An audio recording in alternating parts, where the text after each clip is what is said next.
Hello everyone, यहाँ पर हम लोग देखेंगे क्लास 9th के मैथ का चैप्टर नंबर 1। और चैप्टर नंबर 1 जैसा कि तुम देख पा रहे हो, ये है रियल नंबर यानी कि वास्तविक संख्या।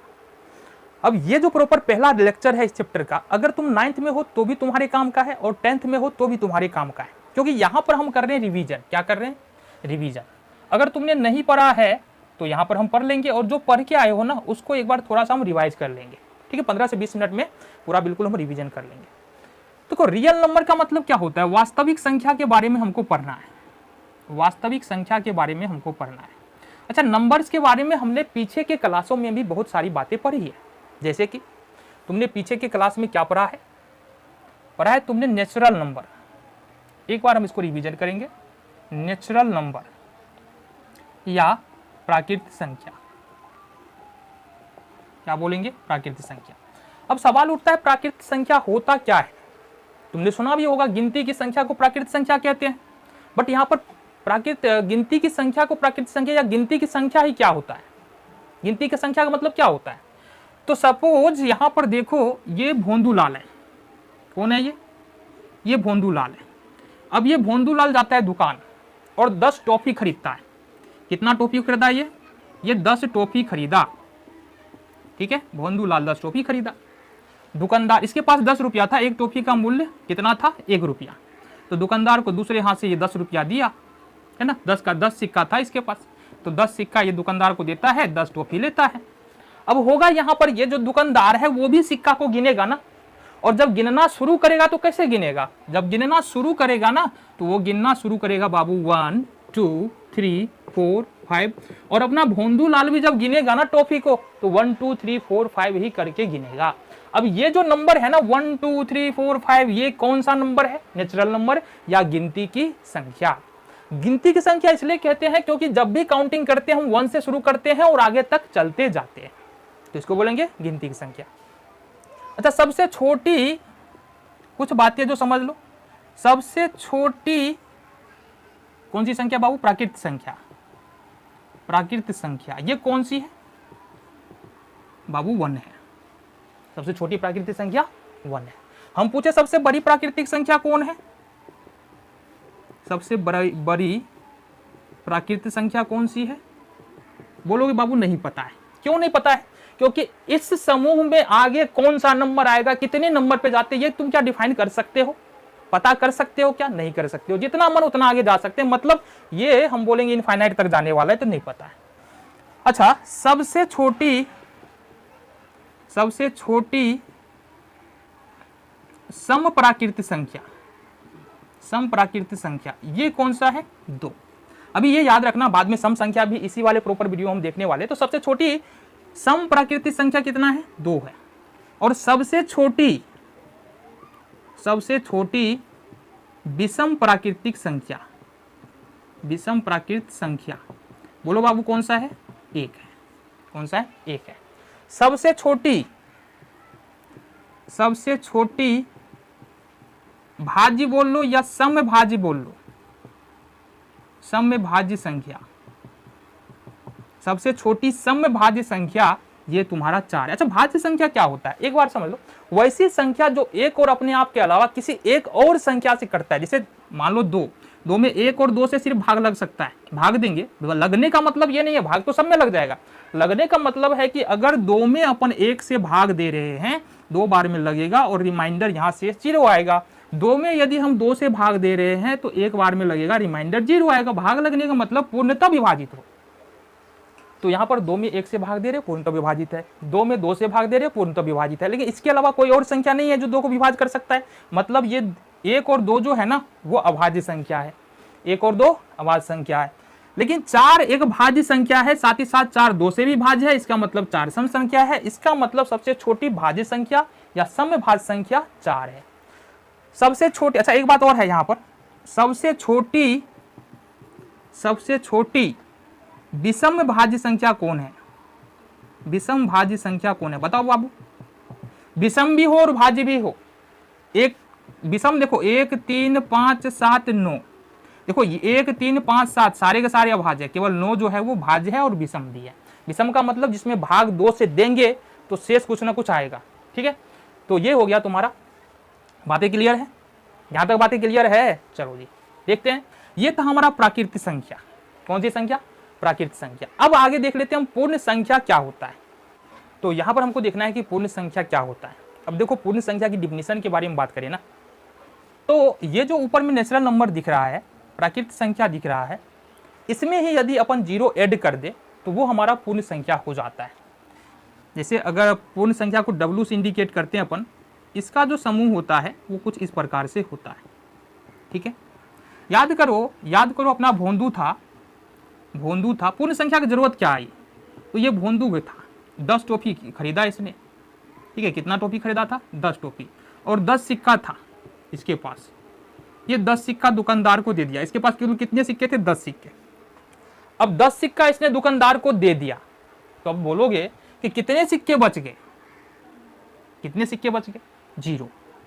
तो 0 यहां पर 0 आ रहा है, लेकिन हमने जो पढ़ा है ऊपर नेचुरल नंबर, उसमें तो 0 नहीं आता है। तो हमको एक ऐसी संख्याओं का समूह चाहिए था जहां पर 0 का भी अस्तित्व हो, 0 भी आ जाए। तो इस 0 को यहां पर ऐड किया गया। अब 0 ऐड करने के बाद जो हमारा कैलकुलेशन है वो बिल्कुल परफेक्ट हो जाता है ना। जो आम जीवन में हम जोड़ घटाव करते हैं, खरीद बिक्री करते हैं, वहां पर ये 0 ऐड करने के बाद बिल्कुल संख्याओं का समूह पूर्ण हो जाता है। इसलिए इस संख्या को पूर्ण संख्या हम लोग बोलते हैं। बातें क्लियर है? अब एक बात समझो, यहां से ये पूर्ण नंबर में सबसे छोटी संख्या कौन सी है? सबसे छोटी संख्या या सबसे छोटी पूर्ण संख्या कौन सी है? 0। कौन सी है? 0। यहां पर याद रखना है। देखो, प्राकृतिक संख्या 1 से शुरू हो रहा है, लेकिन पूर्ण संख्या 0 से शुरू हो रहा है। बातें क्लियर है? यहां पर समझो, एक बात यहां पर याद रखना है, सभी प्राकृतिक संख्या पूर्ण संख्या है। पूर्ण संख्या। अब इसका मतलब समझो, सभी पूर्ण संख्या प्राकृतिक संख्या नहीं है। प्राकृतिक संख्या नहीं है। अब इसका मतलब समझो, हम यहाँ ऊपर में क्या देख रहे हैं? 1 2 3 4 5 ये प्राकृतिक संख्या है, और नीचे में क्या देख रहे हैं? 1 2 3 4 5 यहाँ भी आ रहा है। मतलब जितने भी प्राकृतिक संख्या सबका सब पूर्ण संख्या में नजर आ रहा है। तो सारे के सारे प्राकृतिक संख्या पूर्ण संख्या है। बट यहाँ पर 0 एक ऐसा पूर्ण संख्या है जो प्राकृतिक संख्या में नहीं है। तो अगर हम 0 को साइड कर ले तो सारे प्राकृतिक संख्या पूर्ण संख्या हो जाएगा, सारा पूर्ण संख्या प्राकृतिक संख्या हो जाएगा। यहाँ तक बात क्लियर है? कुछ और बात। कौन सी बात? हाँ, अगर हमारे सामने क्वेश्चन आ जाए कि बाबू 5 कौन सी संख्या है? पूर्ण संख्या है कि प्राकृतिक संख्या है? तो क्या बोलोगे? बाबू देखो, 5 जो है ना, ये प्राकृतिक संख्या भी है और ये पूर्ण संख्या भी है। इसी तरह से अगर हमारे पास क्वेश्चन आ जाए कि अगर मान लो पूछा जाए 21 कौन सी संख्या है, तो ये पूर्ण संख्या भी हो जाएगा और ये प्राकृतिक संख्या भी हो जाएगा। बट तुम्हारे सामने क्वेश्चन आ जाए कि 0 कौन सी संख्या है, तो 0 केवल पूर्ण संख्या है, होल नंबर है। बातें क्लियर है? यहाँ तक बातें समझ में आ गई? चलो जी। तो हमने अभी तक देखा है प्राकृतिक संख्या क्या होता है, पूर्ण संख्या क्या होता है। अब हमारे पास है कि पूर्णांक संख्या क्या होता है। ठीक है, तो हमने वहां पर बात किया था पूर्ण संख्या के बारे में। तो पूर्ण संख्या का जो समूह होता है वो 0 से शुरू होकर 1 2 3 4 करके हम आगे बढ़ते चले जाते हैं। पूर्णांक संख्या क्या होता है ये हमको समझना है। देखो, ये सारे के सारे नंबर जो है ना, ये सारे के सारे नंबर जो है ना, ये तुम्हारा इंटीगर्स में आ जाता है। किसमें आ जाता है? इंटीगर्स, यानी कि पूर्णांक में आ जाता है। यानी कि जितने भी पूर्ण संख्या है वे सारे के सारे पूर्णांक संख्या है। कितनी बातें क्लियर है? इसके अलावा इसका जो नेगेटिव वैल्यू होगा वो भी तुम्हारा पूर्णांक संख्या होगा। कहने का मतलब क्या है? देखो, यहां से यही लिख देते हैं, पूर्ण संख्या और उसके ऋणात्मक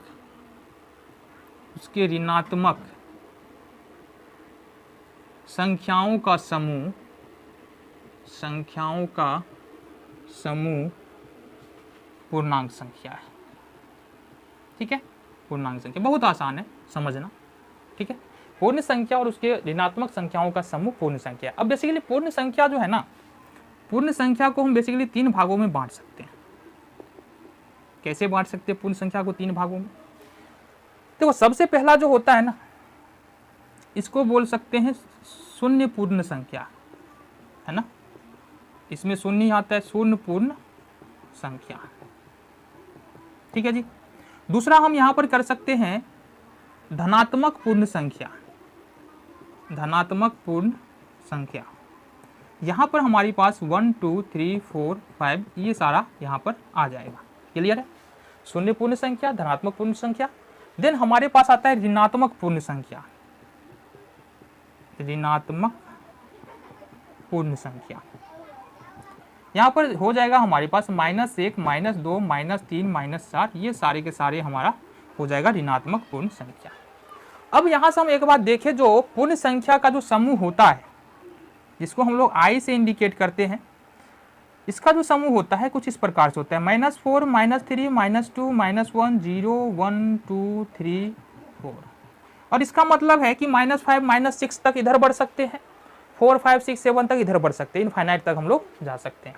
तो ये हो गया इंटीग्रस, ये हो गया इंटीग्रस। कुछ बातें हैं जिसके बारे में हो सकता है तुम्हारे दिमाग में कन्फ्यूजन हो, उसको हम दूर करते हैं। हमने पढ़ा है नेचुरल नंबर। नेचुरल नंबर जो शुरू होता है 1 से, इस प्रकार से 1 2 3 4 5 करके आगे बढ़ता हुआ चला जाता है। हमने पढ़ा है होल नंबर। होल नंबर कुछ इस प्रकार से शुरू होता है और आगे बढ़ते हुए चला जाता है। ठीक है जी।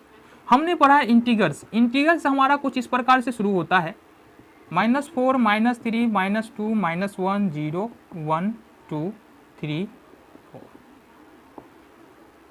अब आया हमारे सामने प्रश्न। क्या प्रश्न आया? क्वेश्चन। अभी तक जो हमने पढ़ा है उसमें अब अगर हम तुमसे पूछे कि बाबू 5 कौन सी संख्या है, 5 कौन सी संख्या है? ठीक है जी, 5 कौन सी संख्या है? तो अगर हम 5 के बारे में बात करें, ऊपर देखना, 5 है पूर्ण संख्या में भी, 5 है प्राकृत संख्या में भी, 5 है पूर्णांक संख्या में। मतलब ये तीनों है, ये पूर्ण संख्या भी है, ये पूर्णांक संख्या भी है और ये प्राकृत संख्या भी है। क्लियर है? प्राकृत संख्या, जीरो के बारे में तो हम बात कर ही चुके हैं, है ना। इसके अलावा अगर हम जीरो के बारे में बात करेंगे तो ये भी हमारा पूर्ण संख्या, प्राकृत पूर्ण संख्या हो जाएगा और पूर्णांक संख्या हो जाएगा, क्योंकि जीरो हमारा प्राकृतिक संख्या में नजर नहीं आ रहा।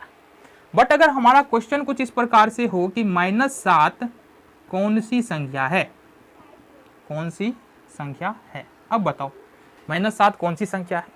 तो माइनस में यानी कि नेगेटिव वैल्यू किस में नजर आ रहा है तुमको? क्या नेचुरल नंबर में नेगेटिव मान आता है? नहीं आता है। क्या होल नंबर में नेगेटिव मान आता है? नहीं आता है। तो केवल इंटीग्रस में नेगेटिव मान आता है, इसलिए यह जो है केवल और केवल पूर्णांक संख्या होगा। अब ये भी समझो, इसका मतलब ये नहीं है कि ये पूर्णांक सिर्फ पर पूर्णांक संख्या ही होगा और दूसरा संख्या नहीं हो सकता। हम बोल रहे हैं अभी तक जितनी भी बातें हम पढ़े हैं उसमें से ये कौन सी संख्या है। पूर्णांक संख्या समझ में आ गया? आ जाओ आगे देखते हैं। तो फाइनली हमको यहाँ पर देखना है अब परिमेय संख्या क्या होता है। परिमेय संख्या को समझने के लिए तुमको कम से कम यहाँ तक जो हमने पढ़ा है पूर्ण संख्या, प्राकृतिक संख्या और पूर्णांक संख्या, उसके बारे में जानकारी तो होनी चाहिए। देखो परिमेय संख्या का डिफिनीशन क्या कहता है? वैसी संख्या जो P/Q के फॉर्म में हो। ठीक है, जहाँ पर Q 0 नहीं होना चाहिए और P और Q पूर्णांक हो। तो ये डिफिनीशन तुम कई बार देख चुके हैं, हमारी बुक में भी है, बट इसको हम समझते हैं। समझने का मतलब है यहाँ पर कुछ नंबर्स लिख रहे हैं। देखो 3/5 लिख रहे हैं, -2/3 लिख रहे हैं, √3/5 लिख रहे हैं, -5 लिख रहे हैं, -7 लिख रहे हैं, 2 लिख रहे हैं, 0 लिख रहे हैं। अब ये जो नंबर्स लिखे हैं इसमें से कुछ परिमेय संख्या है और कोई कोई हो सकता है नहीं भी हो। तो किस बेसिस पर कह सकते हैं कि ये सारे के सारे नंबर जो है या इनमें से जो नंबर है, कुछ नंबर है वो परिमेय संख्या है, यानी कि रेशनल नंबर है। परिमेय संख्या को इंग्लिश में रेशनल नंबर हम लोग बोलते हैं। देखो डिफिनीशन क्या कहता है? ये P/Q के रूप में हो जहां पर P और Q का मान यहाँ पर कोई पूर्णांक होना चाहिए। अच्छा, पूर्णांक से याद आया कि जो पूर्णांक होता है ना इंटीग्रस, उसका जो समूह होता है ना -4 -3 -2 -1 0 1 2 3 4, कुछ इस प्रकार से उसका समूह होता है। ये सारे के सारे यानी प्लस वाला जितना नंबर होता है और माइनस वाला जितना नंबर होता है और 0, ये क्या होता है? पूर्णांक होता है। ठीक है जी। यहाँ पर हम क्या देख रहे हैं? ये लिखा हुआ है 3/5। अब यहाँ पर देख रहे हैं 3 भी पूर्णांक है और 5 भी पूर्णांक है और नीचे P के जगह पर 3 है, Q के जगह पर 5 है और Q 0 यहाँ पर नहीं है। इसका मतलब 3/5 क्या हो गया? हमारा परिमेय संख्या हो गया। इसी तरह से -2/3 में देखते हैं कि -2 भी पूर्णांक में आ रहा है, यहाँ पर देखो, और 3 भी पूर्णांक है, और ये Q 0 नहीं है। P और Q दोनों पूर्णांक है, ये P भी पूर्णांक है और Q भी एक पूर्णांक है। इस वजह से -2/3 हमारा कौन सा संख्या हो जाएगा, कौन सा संख्या हो जाएगा, परिमेय संख्या। अब समझो यहाँ पर अब -5 के बारे में बात करते हैं, तो -5 को हम लोग क्या लिखेंगे, -5/1 लिख सकते हैं। अब -5/1 लिखोगे तो इसका मतलब तो एक ही होता है ना, बराबर में एक ही। -5 में यदि 1 से भाग देंगे तो यहाँ से कितना होगा, -5 ही तो होगा हमारे पास, ठीक है जी। अब यहाँ पर बात ये है कि बाबू -5 भी पूर्णांक है, यहाँ पर आगे आएंगे तो -5 आएगा, ये भी पूर्णांक है, यानी कि कहने का मतलब Q पूर्णांक है, P पूर्णांक है, और नीचे में है एक भी एक पूर्णांक है, तो Q भी एक पूर्णांक है। तो P अपन Q के रूप में लिखा जा चुका है -5, जहां पर P और Q क्या है, पूर्णांक है, इसलिए -5 भी हमारा क्या हो जाएगा, परिमेय संख्या। इसी तरह से 7 को देख लो, 7 को अपन क्या लिख सकते हैं, 7/1, जहां पर 7 भी पूर्णांक है और 1 भी पूर्णांक है, तो इसका मतलब ये भी कौन सी संख्या हो जाएगा, परिमेय संख्या। कौन सी संख्या, परिमेय संख्या। अच्छा, कुछ बात है जो यहाँ पर हो सकता है तुम्हारे दिमाग में हो, उसको हम क्लियर कर लेते हैं। कौन सी बात है, देखो नेचुरल नंबर को हमने लिखा था क्या, 1 2 3 4 5 इस तरह से, फिर हमने होल नंबर को लिखा था 0 1 2 3 4 5, फिर हमने इंटीजर्स को लिखा था, हमने यहाँ पर -4 -3 -2 -1 0 1 2 3 4। तो यहाँ पर हमको क्या समझ में आता है, देखना जरा, इसको अपन लिख सकते हैं 1, सबके नीचे में 1 आ सकता है कि नहीं आ सकता है। अब देखेंगे ये P अपन Q के फॉर्म में, यानी कि P/Q के फॉर्म में है, जहां पर ऊपर वाला सारा का सारा पूर्णांक तो है ही, और नीचे वाला जो 1 है वो भी सब पूर्णांक है, यानी P और Q दोनों पूर्णांक है और Q 0 नहीं है। इसका मतलब ये सारे के सारे नंबर जो है वो रेशनल नंबर यानी कि परिमेय संख्या है। तो कहने का मतलब है सभी प्राकृतिक संख्या परिमेय संख्या होती है, क्लियर है बात। इसी तरह से अगर हम होल नंबर में देखिए पूर्ण संख्या में, तो इसको लिख सकते हैं इस प्रकार से, सब के नीचे में 1 डाल सकते हैं। अब यहाँ पर देखेंगे P/Q के फॉर्म में, P/Q के फॉर्म में है, जहां पर Q बराबर हमारा 0 नहीं है, Q का मान 1 है, एक पूर्णांक है, ऊपर में जो नंबर है वो भी क्या है, पूर्णांक है। इसका मतलब जो जितने भी होल नंबर है, पूर्ण संख्या है, सबका सब कौन सी संख्या है, परिमेय संख्या। तो सभी यहाँ पर देखेंगे सभी पूर्ण संख्या परिमेय संख्या है, क्लियर है बात यहाँ तक। इसी तरह से अगर हम इसके नीचे में भी 1 डाल दे तो ये भी पूरा का पूरा समूह जो है, इंटीजर्स का पूरा समूह जो है वो भी क्या हो जाएगा, हमारा परिमेय संख्या, यानी कि सभी पूर्णांक संख्या परिमेय संख्या है, ठीक है जी। अब इससे डायरेक्ट तुम्हारे बुक में हो सकता है क्वेश्चन है, एनसीईआरटी का बुक हो या आर.डी. शर्मा हो या फिर आर.एस. अग्रवाल हो, SF हो सकता है डायरेक्टली यहाँ से तुम्हारे बुक में क्वेश्चन आया हो, वहां से चेक करना आता ही है ना।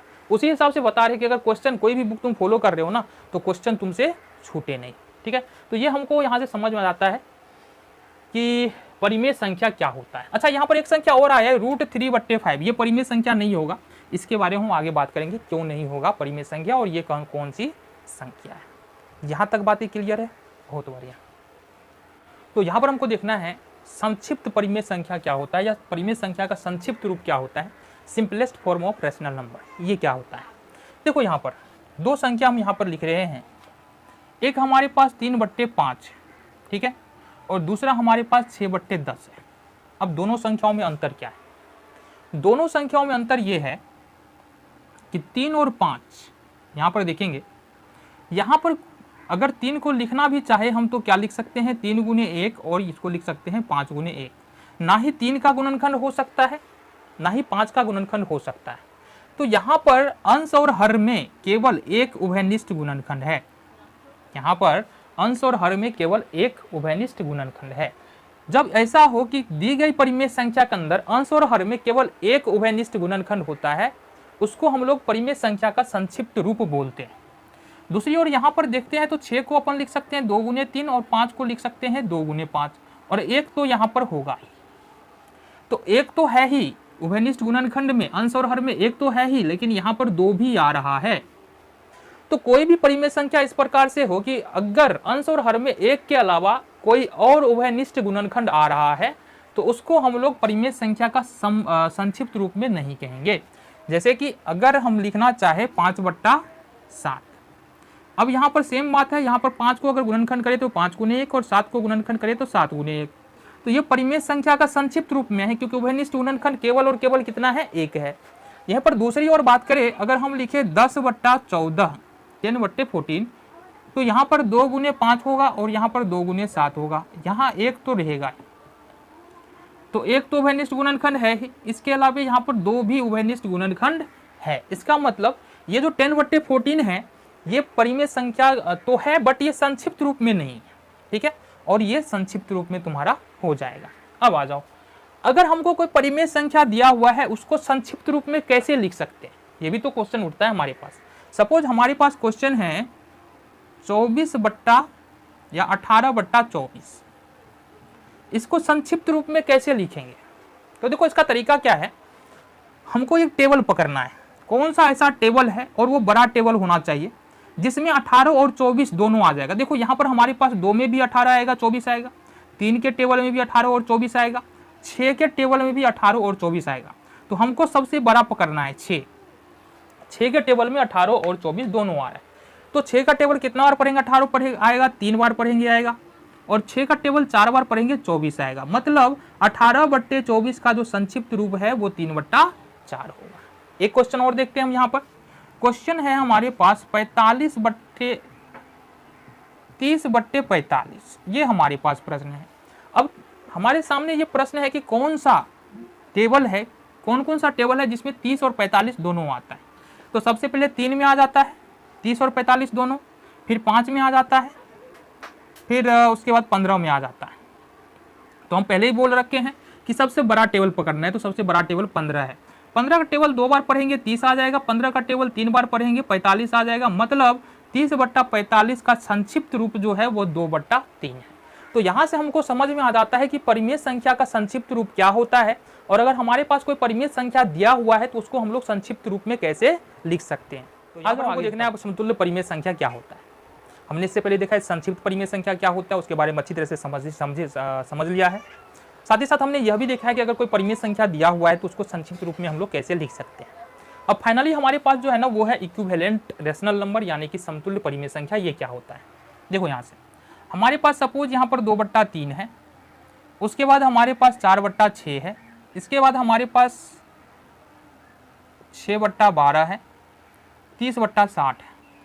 अब ये सारे के सारे परिमेय संख्या को अगर हम गौर से देखें और इसको संक्षिप्त रूप में लिखे तो क्या हो सकता है। 2/3 का तो 2/3 ये संक्षिप्त रूप में ही है। अगर 4/6 को लिखेंगे तो 2 दूनी 4, 3 दूना 6, 6 कम 6, 6 दूनी 12, ये हो गया हमारे पास 1/2। फिर यहाँ देखेंगे 30 दूनी 60, ठीक है, 30 दूनी 60 मतलब 1/2। तो यहाँ से हमको समझ में क्या आता है कि ये जो दोनों नंबर है 2/3 और 4/6, ये इसको संक्षिप्त रूप में लिखा जाए तो दोनों 2/3 के बराबर है। इसका मतलब 2/3 और 4/6 जो है ये समतुल्य परिमेय संख्या है, यानी बराबर परिमेय संख्या है। इसी तरह से अगर हम 6/12 को और 30/60 को यदि सिंपलेस्ट फॉर्म में लिखे, संक्षिप्त रूप में लिखे, तो यह 1/2 ही आता है। इसका मतलब 6/12 और 30/7 दोनों ही समतुल्य परिमेय संख्या है, यानी कि बराबर परिमेय संख्या है। तो कहने का मतलब है 2 या 2 से अधिक परिमेय संख्याओं का जब संक्षिप्त रूप एक ही होता है, एक ही संख्या होता है, तो उसको हम लोग बोलते हैं समतुल्य परिमेय संख्या। हमने क्या कहा, इसको लिख दे जरा, 2 या 2 से अधिक परिमेय संख्याएं, अधिक परिमेय संख्याओं का संक्षिप्त रूप जब समान हो तो वे समतुल्य परिमेय संख्या कहलाती है। समतुल्य परिमेय संख्या कहलाती है। क्लियर है बात यहाँ पर? यहाँ पर बातें क्लियर है। अब प्रश्न उठता है समतुल्य परिमेय संख्या हम लोग लिखेंगे कैसे। सपोज क्वेश्चन है हमारे पास 2/3 के 5 समतुल्य संख्या लिखे, समतुल्य संख्या लिखे, कैसे लिखेंगे। 2/3 एक परिमेय संख्या है, इसके 5 समतुल्य संख्या लिखना है, बहुत आसान है। देखो 2/3 है, 5 बार कर लेंगे इसको, 2/3, 2/3, बाकी तुम आगे कर सकते हो। यहाँ पर एक नहीं लेंगे, 2 से शुरू करेंगे। अंश और हर में 2 से गुना करो, अंश और हर में 3 से गुना करो, अंश और हर में 4 से गुना करो, और 5 से 6 से गुना हम कर सकते हैं। तो यहाँ पर आ जाएगा 4/6, यहाँ पर आ जाएगा 6/9, और यहाँ पर आ जाएगा 8/12। अब ये जो तीनों नंबर्स है ना वो समतुल्य परिमेय संख्या है, और ये समतुल्य परिमेय संख्या किसका है, 2/3 का। तो इस प्रकार से तुम क्या कर सकते हो, समतुल्य परिमेय संख्या को देख सकते हो। एक बार थोड़ा सा हम क्विक रिव्यू करते हैं, ठीक है, रिवीजन करते हैं, देखते हैं हमने अभी तक क्या क्या पढ़ा है। हमने पढ़ा है नेचुरल नंबर, जिसका जो कलेक्शन होता है वो इस प्रकार से होता है। फिर हमने पढ़ा है होल नंबर, होल नंबर का जो कलेक्शन होता है कुछ इस प्रकार से होता है, ठीक है। इसके बाद हमने पढ़ा है इंटीगर, इंटीगर का जो कलेक्शन होता है वो कुछ इस प्रकार से होता है, ये -3, -2, 1, 0, 1, 2, 3। इसके बाद हमने पढ़ा है रेशनल नंबर, ऐसे इसको क्यू से भी सूचित करते हैं, रेशनल नंबर पढ़ा है। इसका जो कलेक्शन होता है ये होता है तुम्हारा 3/2, -1, -2/3, -5, इस प्रकार से हम जा सकते हैं आगे।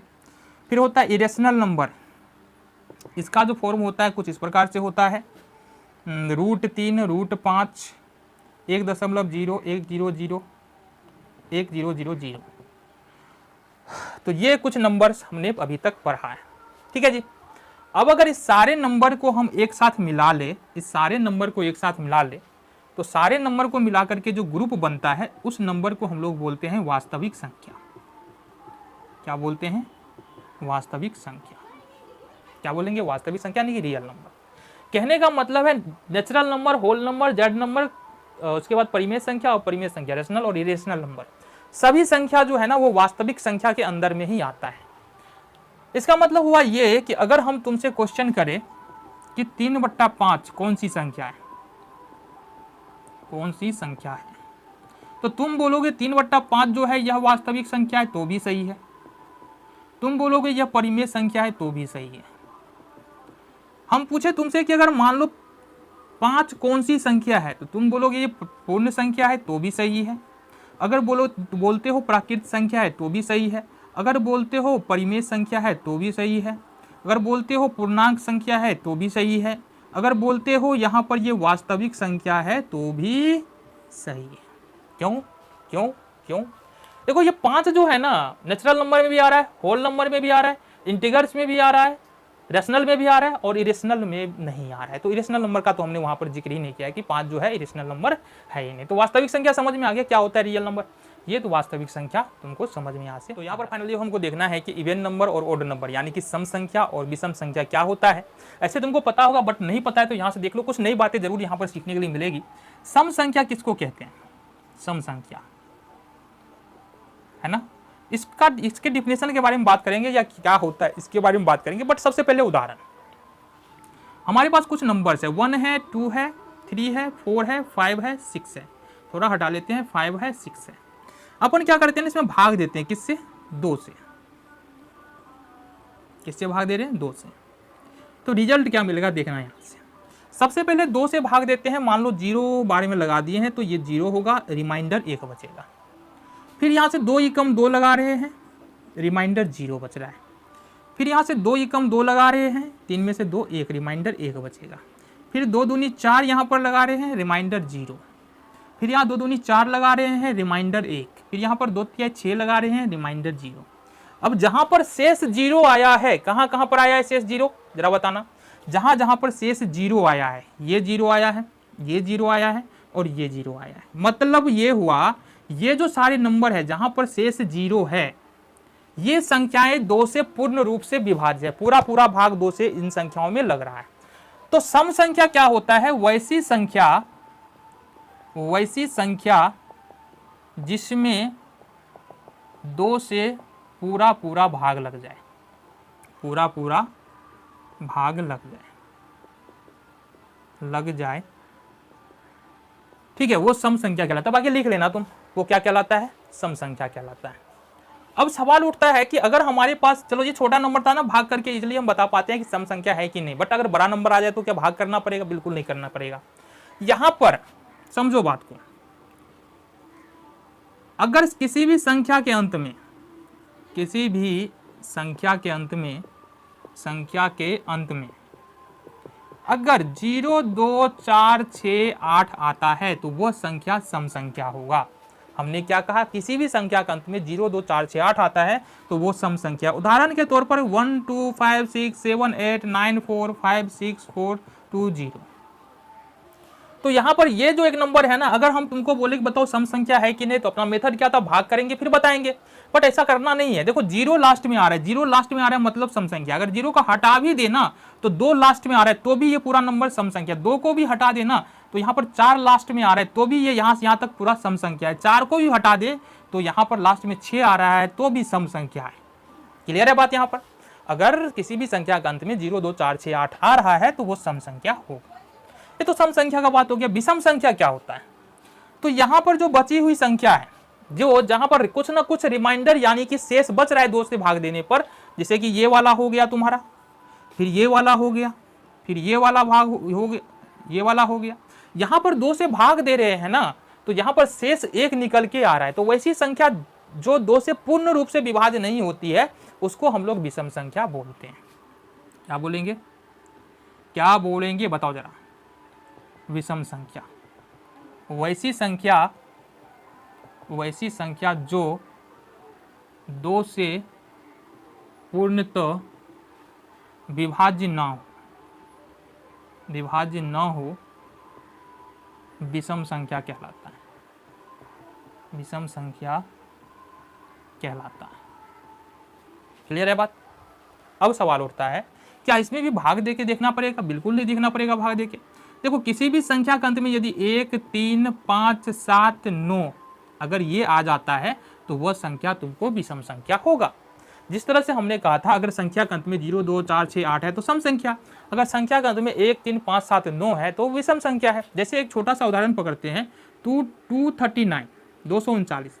अब इसमें 2 से भाग देते हैं, 2 एकम 2 3, 2 एकम 2 और 2 9 18। तो यहाँ देखो पूरा पूरा विभाज्य हो रहा है। क्या हमने पहले ही कहा था 239, क्योंकि लास्ट में 9 है मतलब यह विषम संख्या ही होगा। तो यहाँ से तुमको समझ में आ जाता है कि सम संख्या क्या होता है और विषम संख्या देखना है कि भाज्य संख्या क्या होता है और अभाज्य संख्या क्या होता है। और जरा हम बात करते हैं।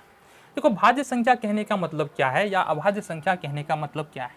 हमारे पास फिर से कुछ नंबर है जैसा कि हम यहाँ पर लिख लेते हैं 1 2 3 4 5 6, इस प्रकार से हमारे पास कुछ नंबर है। यहाँ से अगर हम 1 से शुरू करें, 1 2 3 4 5 6 करते हुए हम आगे चले, ठीक है, तो भाज्य संख्या किसको बोलेंगे। भाज्य संख्या देखो ऐसी संख्या जो एक और अपने आप के अलावे किसी एक और संख्या से विभाज्य हो उसको हम लोग भाज्य संख्या बोलते हैं। हमने क्या कहा, एक और अपने आप के अलावे किसी एक और संख्या से विभाज्य हो यानी पूरा पूरा भाग लगे उसको हम लोग भाज्य संख्या कहते हैं। जैसे कि यहाँ पर बात कर ले 4 के बारे में, 4 में 1 से भी भाग लग जाएगा, 1 से भाग देंगे पूरी तरीके से कट जाएगा, ठीक है। जैसे हम उदाहरण के तौर पर बात कर लेते हैं, 1 में भाग दे रहे हैं, 1 चौका 4, यहाँ पर रिमाइंडर 0 आ रहा है। फिर 4 में 4 से भी भाग दे रहे हैं तो रिमाइंडर यहाँ पर 0 ही आएगा। और 4 में जब 2 से भी भाग दे रहे हैं तो रिमाइंडर यहाँ पर 0 आएगा। मतलब 4 जो है 1 और 4 से तो विभाज्य है ही, लेकिन यहाँ पर ये 2 से भी विभाज्य है। तो कोई भी संख्या जो होता है ना वो एक और अपने आप से तो विभाज्य होता ही है, इसमें तो कोई मतलब दिक्कत वाली बात ही नहीं है। बट अगर वह किसी एक और संख्या से विभाज्य हो तो वो भाज्य संख्या कहलाता है। इसलिए यहाँ पर जो देखेंगे ना 4 और 6 केवल ऐसी संख्या है जो एक और अपने आप के अलावा किसी और संख्या से भी विभाज्य है। अदरवाइज ये जो तीनों नंबर है ये तीनों नंबर अभाज्य संख्या में आ जाएगा। क्यों आ जाएगा, क्योंकि अगर हम 3 में भाग देना तो 1 से लग जाएगा भाग, कोई दिक्कत नहीं है। 1 तिया 3, 3 में अगर 3 से भाग दे दे तो भी लग जाएगा, 3 एकम 3 कट गया। लेकिन अगर 3 में किसी और संख्या से भाग लगाएंगे तो नहीं लगेगा ये। तो इस वजह से क्या होगा कि यहाँ पर 3 जो है एक अभाज्य संख्या होगा। तो डिफिनीशन क्या कहता है, यहाँ पर बात करें वैसी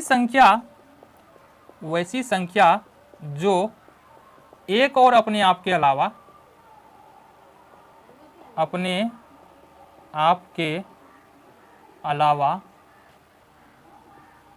किसी एक और संख्या से भाज्य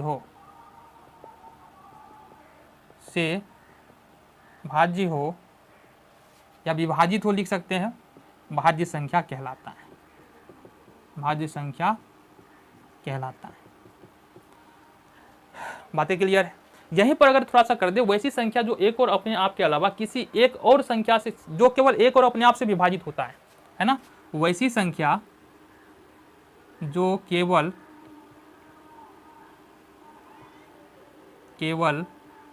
एक और अपने आप से विभाज्य हो, अपने आप से विभाज्य हो, उसको हम लोग बोलते हैं अभाज्य संख्या। क्या बोलेंगे? अभाज्य संख्या। ठीक है, कुछ उदाहरण है जिसके बारे में हम बात कर लेते ताकि और भी जो है ना बातें हमको समझ में आ जाए। यहाँ पर अगर हम बात करें, तुम्हारा एक नंबर दे रहे हैं, क्वेश्चन है 17 कौन सी संख्या है? 17 कौन सी भाज्य है क्या अभाज्य है? तो यहाँ पर देखें 17 में देखते हैं, यहाँ पर 1 एकम 1, 7 1 सत्ते 7, शेष 0, मतलब 17 में 1 से तो भाग लगेगा ही, 17 में 17 से भाग लगेगा ही, बट अगर और कोई भी ऐसी संख्या नहीं है जो 17 को विभाजित कर सकता है, इसका मतलब 17 अभाज्य संख्या है। जैसे 15 में 1 से भी भाग लग जाएगा, 15 से भी भाग लग जाएगा, तो ये इसमें कोई बड़ी बात नहीं है। अभी तक ये अभाज्य संख्या ही है क्योंकि 1 और 15 से ही भाग लग रहा है। अब यहाँ से ये भाज्य बनेगा क्योंकि इसमें 3 से भी भाग लग रहा है, इसमें 5 से भी भाग लग रहा है। ठीक है, तो ये 15 जो है यह एक भाज्य संख्या हो गया। बातें क्लियर है? यहाँ पर भाज्य और अभाज्य समझ में आ गया। चलो, से ठीक पहले वाले वीडियो में हमने बात किया था कि संख्या कितने प्रकार के होते हैं, और संख्याओं के प्रकार के बारे में तो बात किया था, साथ ही साथ उसके जो प्रॉपर्टीज होते हैं, गुण होते हैं, उसके भी बारे में हमने बात किया था। अब इस प्रॉपर वीडियो में हमको क्या देखना है, जो कि हम अगर 9th क्लास के मैथ के एक्सरसाइज 1.1 में चलेंगे एनसीईआरटी में, तो वहाँ पर मुख्य रूप से संख्याओं के प्रकार पर आधारित प्रश्न है, और दूसरा जो प्रश्न है वो है संख्या रेखा पर आधारित, और इसके अलावा तुमको 2 परिमेय संख्याओं के बीच में परिमेय संख्या निकालना, इस पर आधारित प्रश्न है। ठीक है जी, तो यहाँ पर क्या देखने वाले हैं कि संख्या रेखा क्या होता है, और संख्या रेखा पर आधारित प्रश्न किस प्रकार के आते हैं और कैसे उसको हम लोग हल कर सकते हैं। आओ जरा देखते हैं। तो सबसे पहले अगर बात करें तो संख्या रेखा होता क्या है? बिल्कुल एक सीधी लाइन होती है इस प्रकार से। ठीक है, इस प्रकार से एक सीधी लाइन होगी, और इसके ठीक बीच वाले पॉइंट पर एक बिंदु होता है जिसको मूल बिंदु कहते हैं। क्या बोलते हैं? मूल बिंदु कहते हैं। इसको अपन जीरो भी बोल सकते हैं। क्या बोलेंगे? जीरो। देखो, जीरो के अगर हम दाहिनी तरफ चलेंगे, दाहिनी तरफ, तो यहाँ पर इक्वल डिस्टेंस पर 1 2 3 4 5 इस प्रकार से आएगा, और जीरो के बाईं तरफ चलेंगे तो फिर वहाँ भी इक्वल डिस्टेंस पर 1 2 3 4 5 आएगा। अब यहाँ पर देखिए, इसको लिखेंगे इस प्रकार से 1 2 3 4 5 6, और इसको भी लिख सकते हैं 1 2 3 4 5, देन यहाँ पर 6। अब अंतर बस दोनों में इतना है, अगर जीरो के दाहिनी ओर चलेंगे तो अंतर बस इतना है कि ये जो जीरो के दाहिनी ओर चलते हैं तो ये पॉजिटिव नंबर है, ये नंबर प्लस में होता है, और जीरो के बाईं ओर चलते हैं तो ये नेगेटिव नंबर है, ये माइनस में होता है। अब ये जो नंबर लाइन तुमको दिख रहा है, ये किसको रिप्रेजेंट कर रहा है? ये रिप्रेजेंट कर रहा है, दिखा रहा है पूर्णांक संख्या को। किसको दिखा रहा है? पूर्णांक संख्या को। तो अगर हम तुमसे बोल दे, ये सारे माइनस में है, ठीक है, अगर हम तुमसे बोल दे कि -3 संख्या रेखा पर कहाँ पर है, तो इसको दिखाने के लिए अपन क्या करेंगे, यहाँ पर एक पॉइंट ले लेते हैं P। तो यहाँ पर क्या लिख सकते हैं? बिंदु P 3 को दर्शाता है। क्या करता है? 3 को दर्शाता है, -3 को दर्शाता है। इस प्रकार से हम किसी भी पॉइंट को इस संख्या रेखा पर दिखा सकते हैं। ठीक है जी, ये तुम्हारा किसका संख्या रेखा है? तो पूर्णांक संख्याओं को दर्शाने वाला संख्या रेखा है। लेकिन यहाँ ये तो बिल्कुल आसान है, एक रेखा खींचेंगे, रेखा के ठीक बिल्कुल बीच में एक बिंदु लेंगे जिसको मूल बिंदु बोलते हैं, और ये मूल बिंदु का निर्देशांक जो है वो कितना होता है? 0 होता है। 0 का अगर हम दाहिनी तरफ चलते हैं तो जितने भी बात कर लो पूर्णांक संख्या या प्राकृतिक संख्या या पूर्ण संख्या, वो सारे प्लस में होंगे। 0 के बाईं तरफ चलेंगे तो वे सारे नंबर माइनस में होंगे। किसी नंबर को बताने के लिए बोला जाएगा, जैसे सपोज इस 5 कहाँ पर है ये बोलने के लिए बताया जाएगा, तो यहाँ पर मान लो एक बिंदु ले लेते हैं Q। तो क्या करेंगे? बिंदु Q 5 को प्रदर्शित करता है या दिखाता है, बस इतना ही काम है। ठीक है। पूर्ण संख्या वाला जो संख्या रेखा होता है इससे ज़्यादा उसमें है ही नहीं कुछ, बिल्कुल आसान है। बट क्या हो कि अगर हम तुमको बोल दे कि परिमेय संख्या को संख्या रेखा पर दर्शाना है, ठीक है, संख्या रेखा पर दर्शाना। देखो परिमेय संख्या का मतलब हमने क्या बताया था। परिमेय संख्या का मतलब इसमें तुमको दो प्रकार का आएगा, एक तुम्हारा 3/5, 2/3, 5/7, ठीक है। ये तो इस प्रकार का परिमेय संख्या आएगा, जिसमें क्या होगा, इसको प्रॉपर फ्रैक्शन बोलते हैं हम लोग, उचित विधि, जिसमें क्या होगा कि अंश छोटा होगा, हर बड़ा होगा, ठीक है। दूसरा फ्रैक्शन तुम्हारा कुछ इस प्रकार का होगा कि 5/3, 9/4, 4/3, ठीक है, 8/5, इसको अपन इम्प्रॉपर फ्रैक्शन बोलते हैं, ठीक है। और इसी का एक रूप और आ सकता है तुम्हारा 2.1/2, 3.1/4, 5.2/3, इस प्रकार से भी आ सकता है। अब इन सारी संख्याओं को, अच्छा ये प्लस में भी आ सकता है, माइनस में भी आ सकता है, मुद्दा ये नहीं है कि प्लस माइनस में, वो तो आसान है। मुद्दा है कि इन संख्याओं को हम संख्या रेखा पर दिखाएंगे कैसे, इसको हमको समझना है। तो आओ समझते हैं।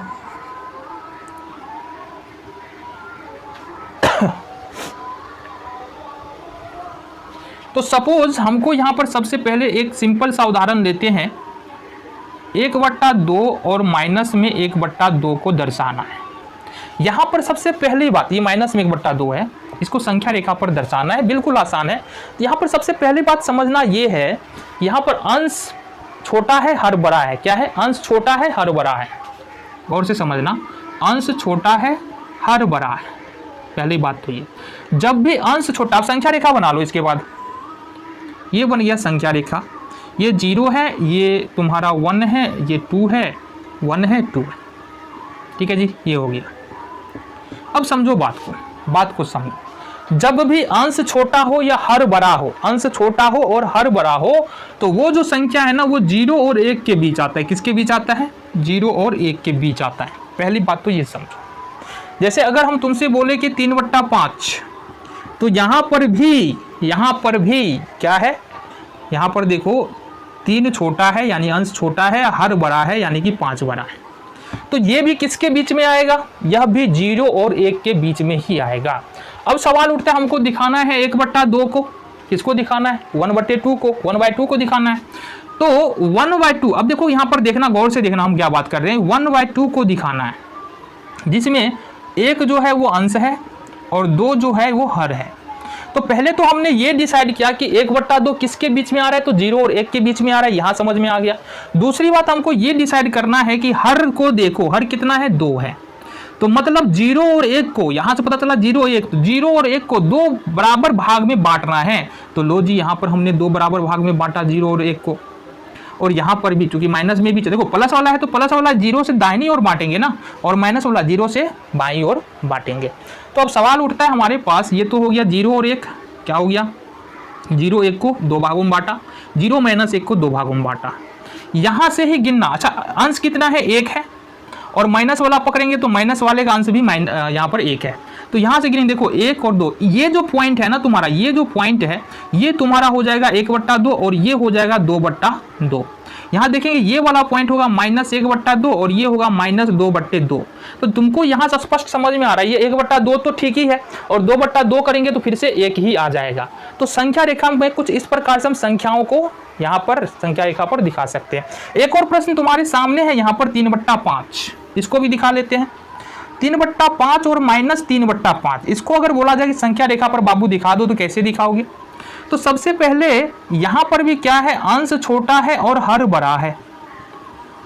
मतलब ये कहीं ना कहीं 0 और 1 के बीच ही आने वाला है। ये भी बात अपना फिक्स है। इस प्रकार से ये भी 0 और 1 के बीच ही आने वाला है।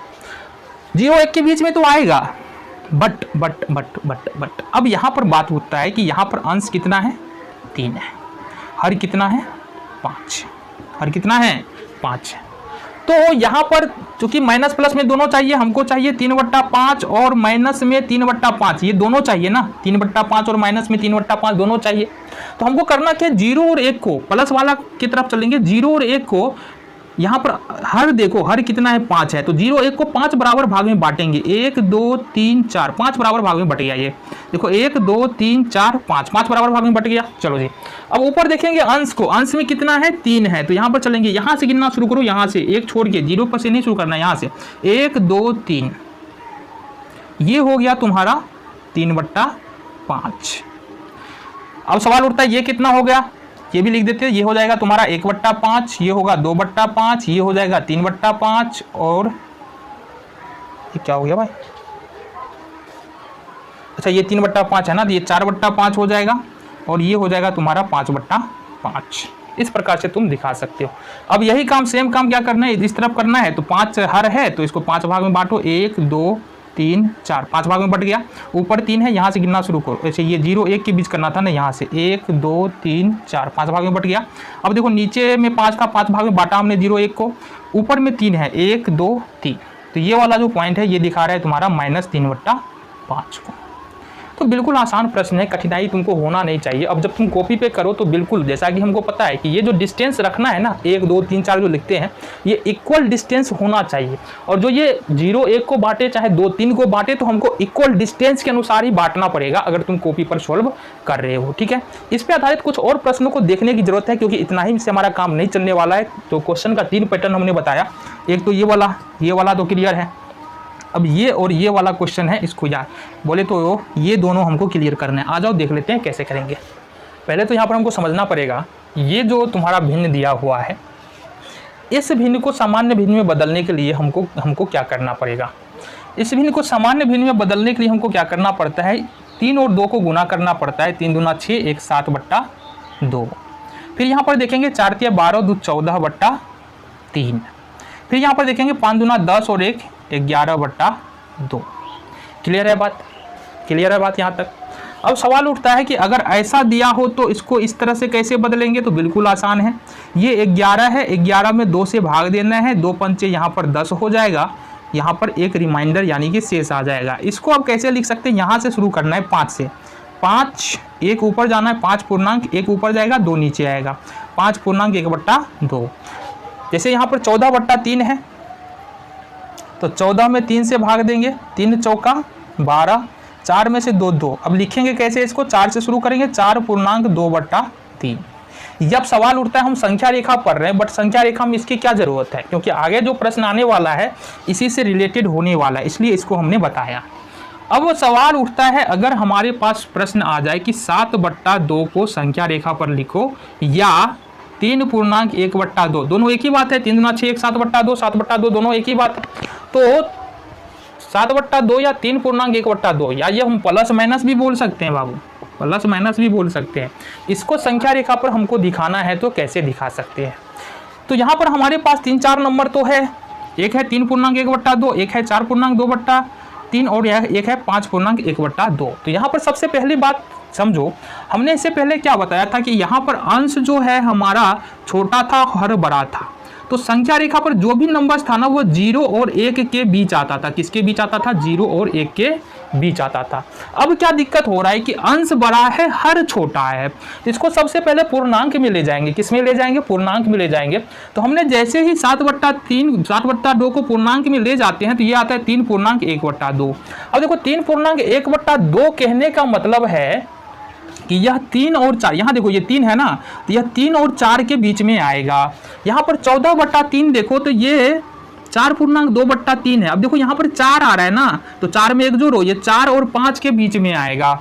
इसी तरह से 11/2 को देखेंगे, 5 पूर्णांक 1/2 है, इसका मतलब ये 5 और 6 के बीच में आएगा।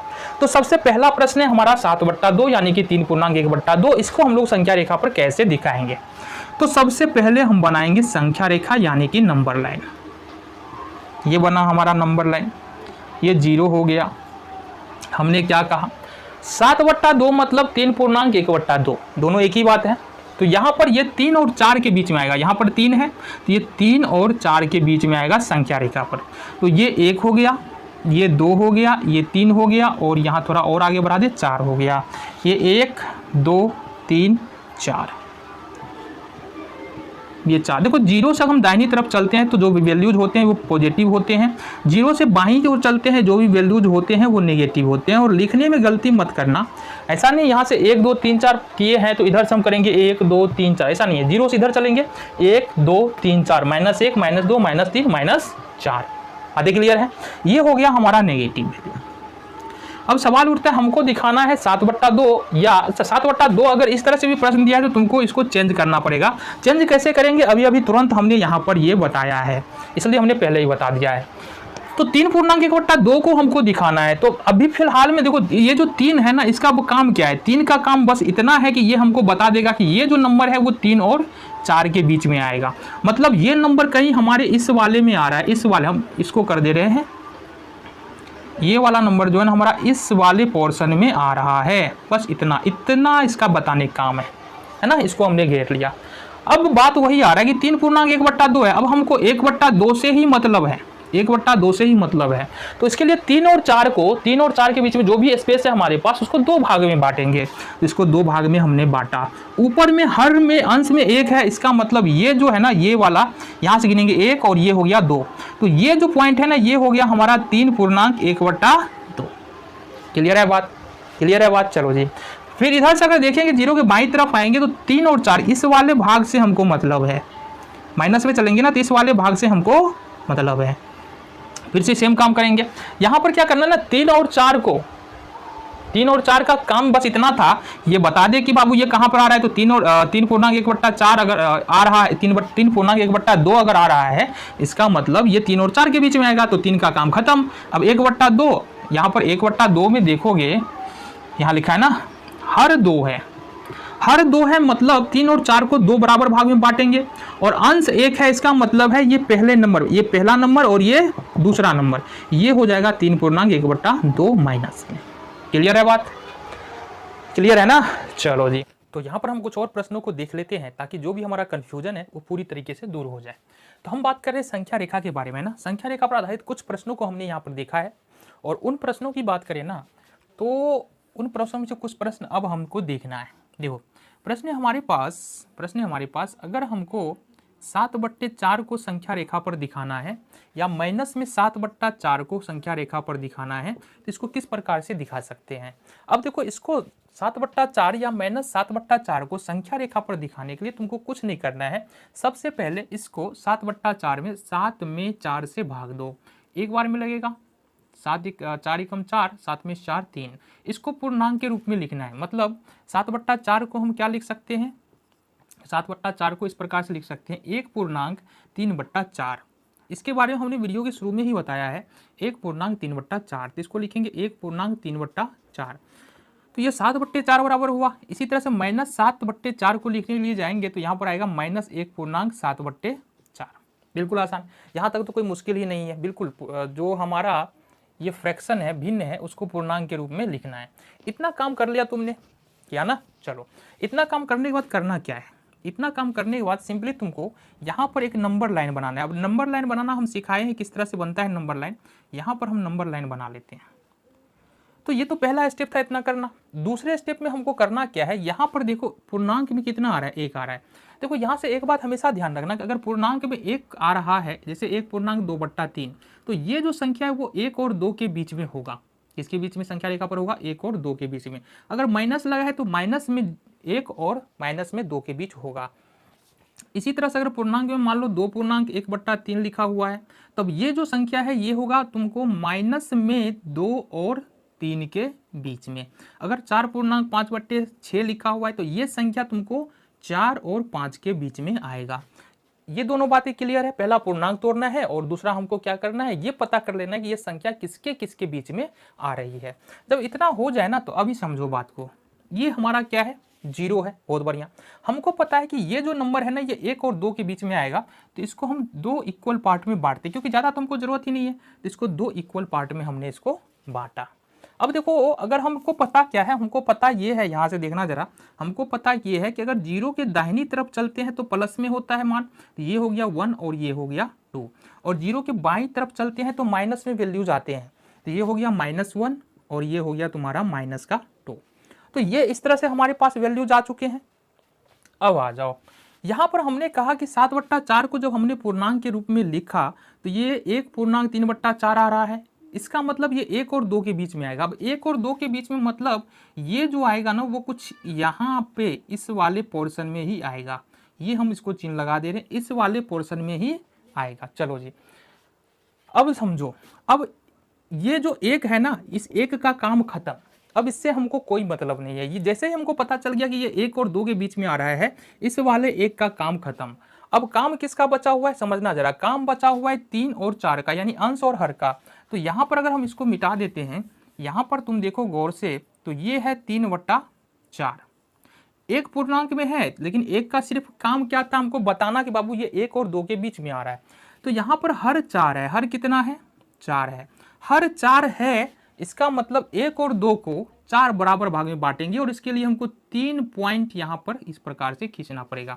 तो गिनेंगे ना, 1 2 3 4, 4 बराबर भाग में बट गया ये, है ना। क्यों बांटा हमने? क्योंकि इस फ्रैक्शन का हर कितना है? 4 है, तो 4 बराबर भाग में यहाँ पर हमने बांट दिया। अब अंश कितना है देखना जरा। अंश है 3। अंश कितना है? 3 है। तो यहां से गिनना शुरू करो, यहां से 1 2 3। अब ये जो तुमको पॉइंट नजर आ रहा है, ये जो पॉइंट नजर आ रहा है, यही है तुम्हारा 1 पूर्णांक 3/4 या बोलो 7/4 प्लस में। ठीक है। अब अगर हम माइनस में 7/4 दिखाना हो हमको तो कैसे दिखाएंगे? फिर से -1 और -2, जितना काम हमने इधर किया उतना ही काम इधर भी करना है। इसको 3 भाग में बांट देंगे। बांटा 3 भाग में हमने।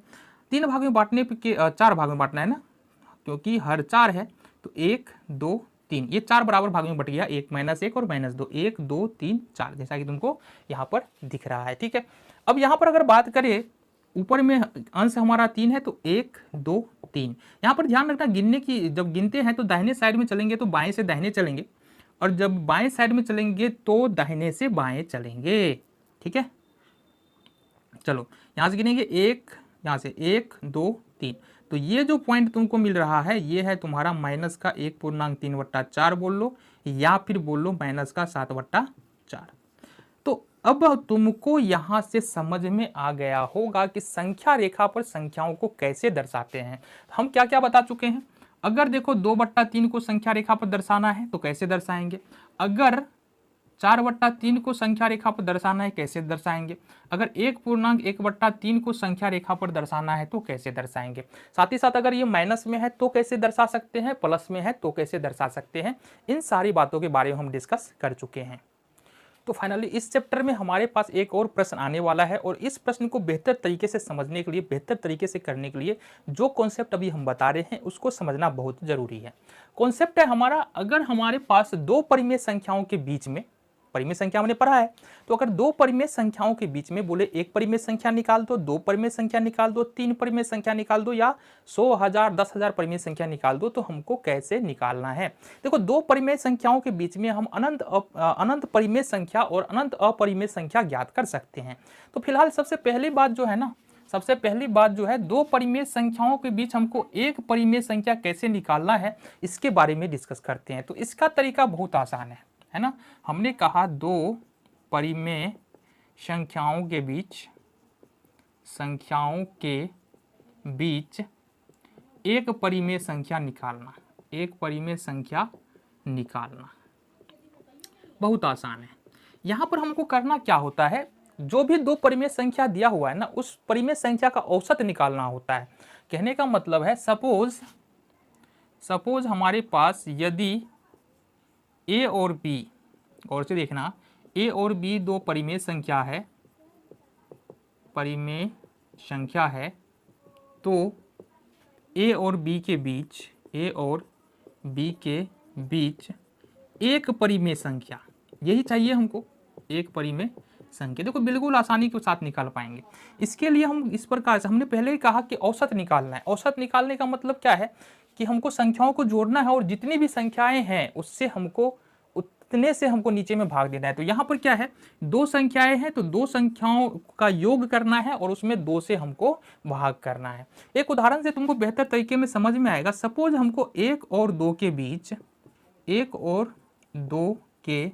बीच 1 परिमेय संख्या यहाँ पर हमको निकालना है। क्लियर है? तो बहुत आसान है। यहाँ पर हम क्या करेंगे, यदि a बराबर 1 और b बराबर 2 हो, जहां a is greater less than b है। a is less than b कहने का मतलब है a छोटा है b बड़ा है। तो यहाँ पर हम क्या कर सकते हैं, a और b के बीच, a और b के बीच एक परिमेय संख्या, एक परिमेय संख्या। अब देखो हम यहाँ पर जो है ना ऐसा चाहे तो तुमको डायरेक्टली भी करके दिखा सकते हैं। बाबू लो ये जो है ना तुम्हारा हम बताए हैं कि दोनों संख्याओं को जोड़ना है और नीचे में भाग दे देना है, तो तुम आराम से 1 + 2 करोगे और ये होगा नीचे में 2, 3/2 हो जाएगा। ये 1.5 तुम्हारा उत्तर हो जाएगा, या 3/2 रखना है 3/2 रखो। ये डायरेक्टली भी कर सकते हैं, बट अगर एग्जाम में आएगा तो ऐसे नहीं है ना। एग्जाम में आएगा तो बाय मेथड बनाना पड़ेगा, तरीके से बनाना पड़ेगा, तभी फुल मार्क्स आएंगे। तो इसलिए यहाँ पर बता रहे हैं कुछ इस प्रकार से बनाना है। यदि a बराबर 1 b बराबर 2 तो a और b के बीच एक परिमेय संख्या बराबर होता है ½ × a + b, है ना। इस प्रकार से हम लिखते हैं। एग्जाम जो हमारा कॉपी चेक कर रहा है उसको बता रहे हैं ना भाई, इस तरह से तो हम लिखते हैं। देन ½ a का मान यहाँ पर कितना है, 1 है, b का मान कितना है, 2 है। तो यहाँ से अगर इसको सॉल्व करें तो यहाँ पर 2 1 3, 3/2 हमारा यहाँ से निकल के आ जाता है। तो इस प्रकार से कुछ भी प्रश्न पूछे, इसको हम अगर दो परिमेय संख्या के बीच में एक परिमेय संख्या निकालना है तुम इजीली ज्ञात कर सकते हो। प्रश्न और भी है हमारे पास, आ जाओ। क्वेश्चन है 2/3 और 3/4 के बीच एक परिमेय संख्या निकालना है। कितना? एक परिमेय संख्या निकालना है। समझते चलो, इसके बाद फिर चलेंगे कि अगर 5 परिमेय संख्या निकालना है, 10 निकालना है, 100 निकालना है, उसके लिए दूसरा तरीका है हमारे पास, दूसरा मेथड है। इस वाले मेथड से भी हम कर सकते हैं। इस वाले मेथड का प्रयोग करके भी 5 परिमेय संख्या, 10 परिमेय संख्या ज्ञात किया जा सकता है, बट थोड़ा सा लेंदी प्रोसेस हो जाता है, इसलिए हम उसके लिए दूसरे मेथड का प्रयोग करेंगे। तो यहाँ पर हमने क्या बताया, हम क्या करेंगे, यदि ले या माना कि ले लो, यदि a बराबर यहाँ से 2/3 और b बराबर 3/4 हो तो, अच्छा एक चीज और है, क्या है, कौन बड़ा है बाबू, 4 दूना 8, 3 तिया 9, तो ये वाला जो संख्या है ये बड़ा है, ठीक है। तो a और b के, अच्छा हम पूछ रहे हो कि बड़ा और छोटा कैसे पता करें, तो देखो 2 नंबर है हमारे पास, 2/3 और 3/4, गुना कर लो कोना कोनी, 4 दूनी 8 और 3 तिया 9। देखो ये 9 बड़ा है, इसका मतलब ये 3/4 क्या होगा, बड़ा होगा। क्लियर है बात, चलो ये बात समझ में आ गया तुमको। जहां पर क्या है हमारा a is less than b है, तो a और b के बीच एक परिमेय संख्या, ये क्या हो जाएगा हमारा, ये होगा ½ × a + b, ये हो जाएगा, क्या हो जाएगा, ½ × a + b। और हमको पता है ना, थोड़ा पहले वाले से थोड़ा अलग होगा, कैलकुलेशन अलग है। देखो मेथड वही है, कॉन्सेप्ट वही है, सिर्फ कैलकुलेशन अलग है। तो देखो अगर 9th 10th में तुम पढ़ रहे हो ना, तो कैलकुलेशन तो इतना आना चाहिए, है ना, तो उसके लिए ध्यान देना पड़ेगा। तो a का वैल्यू यहाँ पर 2/3 है, प्लस में b का वैल्यू यहाँ पर 3/4 है। ½ 3 और 4 का जो एलसीएम निकालेंगे होगा 12, यानी कि 12, 3 चौका 12, 4 दूनी 8, प्लस में 4 तिया 12, 3 तिया 9। अब ये हो जाएगा तुम्हारा ½ × 9 8 17 और बट्टे में 12, 17 एकम 17, 12 दूनी 24, तो ये हो गया तुम्हारा 17/24। तो इस प्रकार से तुमको समझ में आ रहा है कि दो परिमेय संख्याओं के बीच में यदि एक परिमेय संख्या निकालना है तो कैसे हम इजीली निकाल सकते हैं। अब आगे देखना है हमको क्या, आओ जरा बात करें।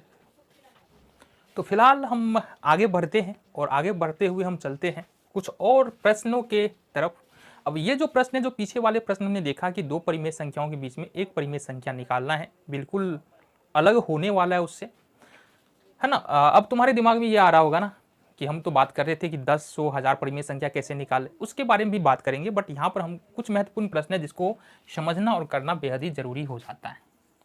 तो क्वेश्चन है हमारा -5 और 6 के बीच,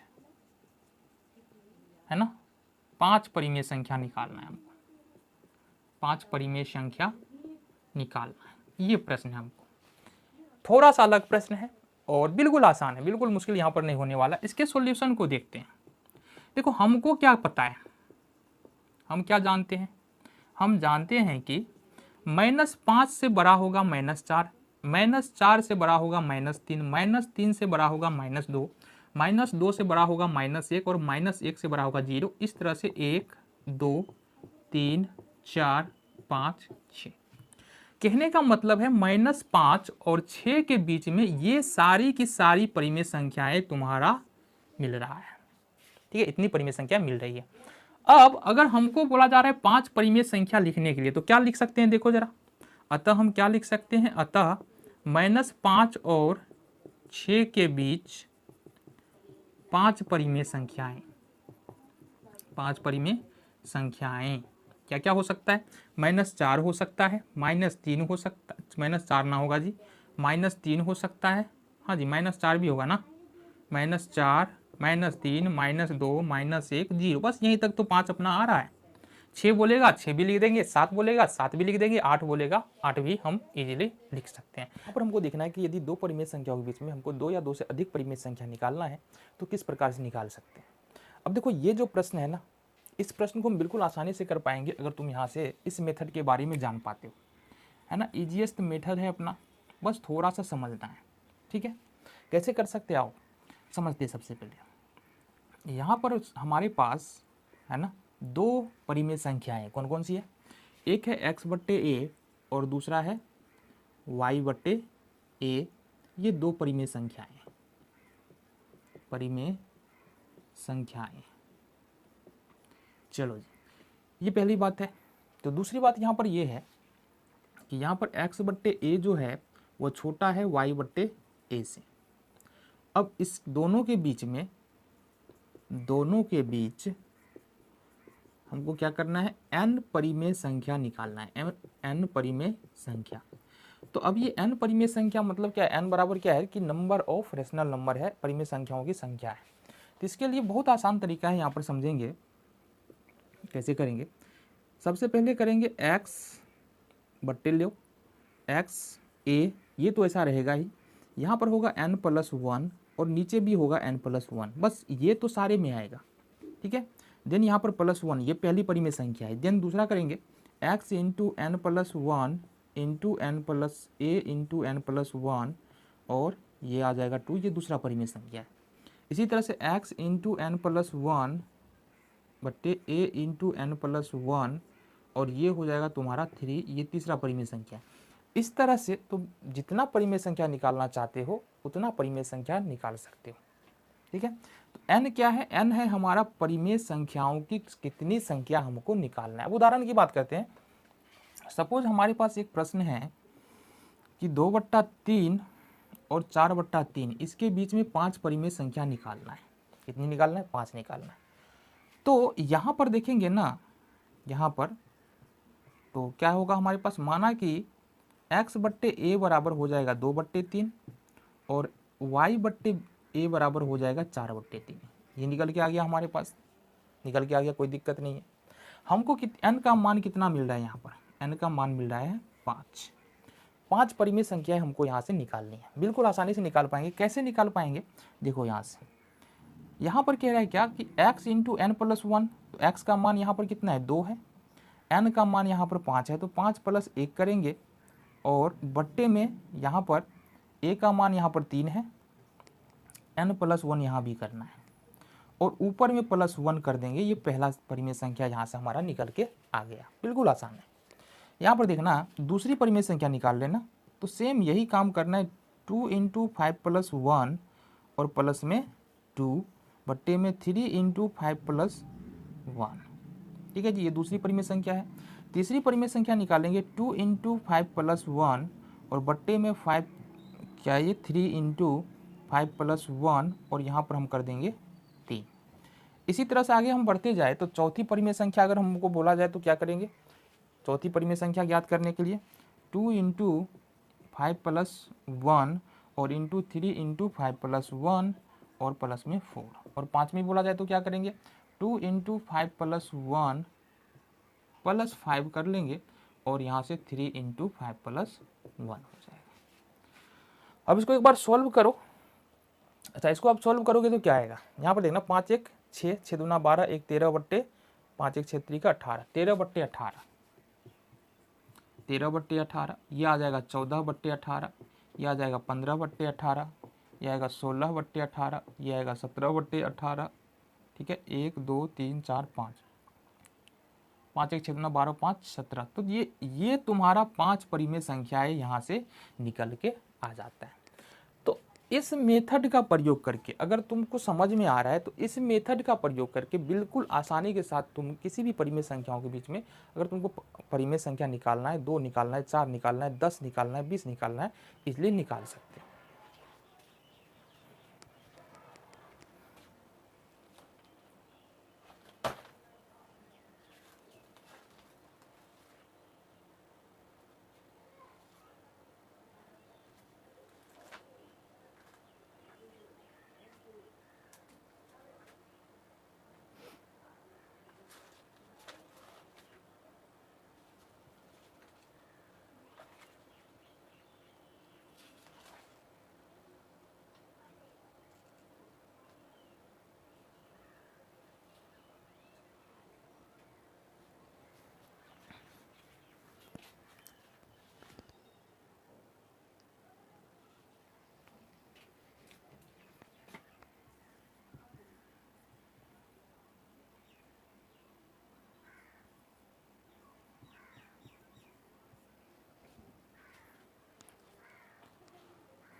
तो अब हमारे सामने जो प्रश्न है कुछ इस प्रकार से है, -2/3 और 1/4 के बीच में 10 परिमेय संख्या निकालना है। अब इस प्रश्न को सॉल्व करने के लिए हमने ऊपर जो मेथड का प्रयोग किया है उस मेथड का प्रयोग नहीं करने वाले। ऐसा नहीं है कि इस मेथड से हम ऊपर में जो हमारा मेथड है उस मेथड से इस प्रश्न को सॉल्व नहीं कर सकते, कर सकते हैं, बट दूसरी मेथड का हम लोग प्रयोग करने वाले हैं। देखो करना क्या है, हमको करना क्या है, यहाँ पर करना यह है कि हमारे पास यहाँ पर पहली परिमेय संख्या है -2/3 और दूसरी परिमेय संख्या है 1/4। तो पहले तो दोनों ही परिमेय संख्याओं का अंश हर जो है हम बराबर कर लेंगे। कैसे बराबर करेंगे, तो यहाँ पर 3 और 4 का एलसीएम लेंगे तो ये कितना हो जाएगा, 12 हो जाएगा। तो जो पहली परिमेय संख्या है 2/3 है ना, इसको क्या लिख सकते हैं, इसको लिख सकते हैं, अगर इसका हर हमको 12 बनाना है, 3 चौका 12 होगा, तो 4 दूनी 8, ठीक है। दूसरी परिमेय संख्या हमारे पास 1/4 और इसका हर अगर हमको हम 12 करते हैं तो अभी कितना बार में होगा, ये ऊपर में हो जाएगा तुम्हारा, तो 4 3 ना 3 हो जाएगा, ठीक है। तो फाइनली हमारे पास जो अब परिमेय संख्या आ रहा है वो आ रहा है हमारे पास -8/12 और दूसरा आ रहा है हमारे पास 3/12। तो यहाँ रखो ना 3/12। हमने कहा कि इसके बीच में 10 परिमेय संख्या निकालनी है, तो इसको हम क्या कर सकते हैं कि -8/12 से बड़ा हो जाएगा -7/12, फिर -6/12, -5/12, -4/12, -3/12, -2/12, -1/12, 0/12 और 1/12। कितनी परिमेय संख्या हो रहा है हमारा, 1 2 3 4 5 6 7 8 9 और यहाँ पर 2/12। तो इस प्रकार से ये जो बीच की जितनी भी परिमेय संख्याएं हैं वो किसके बीच में है, वो 2/3 और 3 यहाँ पर देखेंगे 1/4 के बीच में है, क्योंकि 8/12 2/3 ही है। इसको अगर सिंपलेस्ट फॉर्म में लिखेंगे तो 2/3 ही होगा। फिर यहाँ पर 1/3/12 जो है वो 1/4 ही है, सिंपलेस्ट फॉर्म में लिखेंगे। तो इस प्रकार से हम क्या कर सकते हैं कि अगर माइनस में भी प्रश्न आता है हमारे पास कि दो परिमेय संख्याओं के बीच में, है ना, 4 5 10 15 20 50 100 परिमेय संख्या निकालना है तो इजीली निकाल सकते हैं। तो यहाँ पर हमको क्या करना है, प्रश्न है हमारे पास कि -3/13 और 9/13 के बीच में 100 परिमेय संख्याएं निकाल सकते हैं। तो एक तो तरीका हमारे पास क्या है, एक तो तरीका है हमारे पास कि चूंकि हमको 100 परिमेय संख्या निकालना है तो अपन करेंगे 100 + 1, तो ये हो जाएगा 101। बट यहाँ पर हमको अगर इस तरीके पे जाते हैं ना, जो तरीका है इस पर थोड़ा सा गुना करने में दिक्कत होगा, तो सिंपली करना क्या है, इसका इक्विवेलेंट परिमेय संख्या लिखना है, समतुल्य परिमेय संख्या। -3/13 के अंश और हर को 10 से गुना करना है। कितने से गुना करना है, 10 से गुना करना है। ये होगा -30/130। फिर जो दूसरी परिमेय संख्या यहाँ पर 9/13, इसके भी अंश और हर को 10 से गुना करना है, तो ये होगा 19/130।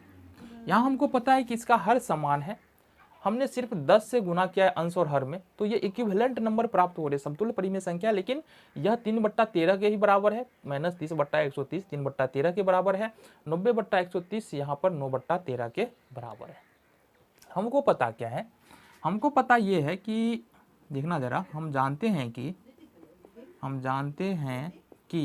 -30 से बड़ा होता है -29, इससे बड़ा होता है -28, और इसी तरह से अगर हम करते चले जाए ना तो कहीं पर आएगा -1, फिर यहाँ से 0, फिर यहाँ से 1, और फिर यहाँ से होते होते होते होते फिर ये जाएगा 90 तक। ऐसा होता है ना, ऐसा होता है, ठीक है जी। कहने का मतलब क्या है, -30 से बड़ा है -29, -29 से बड़ा है -28, -28 से इस तरह से करते हो जाएंगे 0 पे जाएंगे, फिर 1 2 3 4 करके 90 तक चले जाएंगे। हाँ, तो अब इसका मतलब क्या, देखो -30/130 है, फिर 90/130 है, अंश समान है, तो जैसे ही माइनस में हम कम करते हुए जाते हैं ना तो संख्याएं बड़ी होती जाती है, ठीक है जी। तो यहाँ पर क्या लिख सकते हैं, अतः -30/130, ये तो हमको लिखना ही नहीं है, -29/130 हो जाएगा, अगली परिमेय संख्या -28/130 हो जाएगा, अगली परिमेय संख्या -27/130 हो जाएगा, अगली परिमेय संख्या, इस तरह से करते जाएंगे तो कहीं पर 0/130 आएगा, और इस तरह से करते जाएंगे तो 89/130 आएगा। अब इस बीच में तुम गिन सकते हो, तुम्हारा 100 से ज़्यादा ही रेशनल नंबर परिमेय संख्या तुम्हारा यहाँ से निकल के आएगा। तो ये था परिमेय संख्या को हम लोग कैसे निकाल सकते हैं। अब हमारे एनसीईआरटी बुक में कुछ एग्जाम्पल है एक्सरसाइज 1.1 का, उसको हम लोग देख लेते हैं। तो यहाँ पर हमारे पास क्लास 9th के मैथ का एक्सरसाइज 1.1 से कुछ उदाहरण है जो हमारे लिए जानना बहुत ही ज़्यादा जरूरी है, ताकि जो हम जब एक्सरसाइज में जाए ना तो हमको वहाँ पर समस्या ना हो। तो प्रश्न हमारा, दिया गया कथन सत्य है या असत्य है, और अगर सत्य है असत्य है कुछ भी है तो उसके लिए अपने उत्तर के लिए कारण देना है, मतलब हमको रीजन बताना है। तो पहला प्रश्न है, प्रत्येक पूर्ण संख्या एक प्राकृत संख्या है।